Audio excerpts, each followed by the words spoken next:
अंधेरी रात थी। छोटी सी बस्ती जहां लोग अपने घरों में जल्दी हाय सो जाते थे, आज कुछ अलग सी खामोशी थी। किरण, एक 25 साल की लड़की, अपने पुराने घर के स्टोर रूम में कुछ सामान ढूंढ रही थी। ये घर उसके नाना नानी का था, जो अब इस दुनिया में नहीं थे।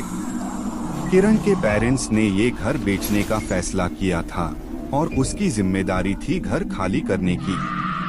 स्टोर रूम में एक पुराना सैंडुक मिला जो ताला लगा हुआ था। किरण को याद आया कि उसकी नानी हमेशा कहती थी, इस सैंडुक को कभी मत खोलना बेटी, कुछ चीजें छुपाने के लिए ही होती है। पार सिस्टम क्यूरियोसिटी ने किरण को रोक नहीं पाया। उसने ताला तोड़ने का फैसला किया।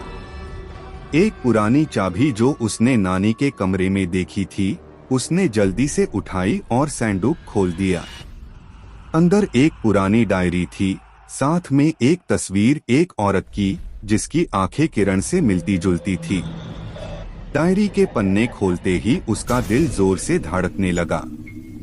हर पन्ने पर लिखा था, वो रात को आती है, वो छुप नहीं सकती।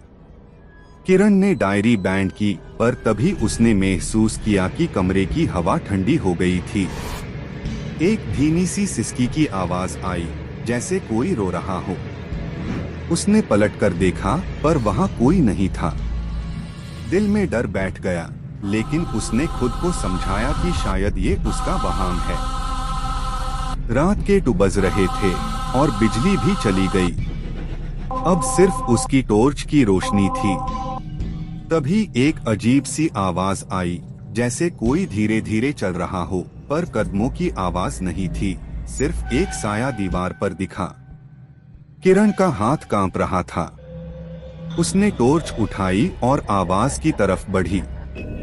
साया स्टोर रूम के एक कोने में जाकर रुक गया। वहां एक पुराना आईना रखा था, जो किरण ने कभी नोटिस नहीं किया था।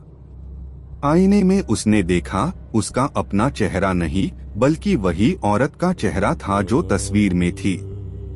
किरण के मुंह से चीख निकल गई।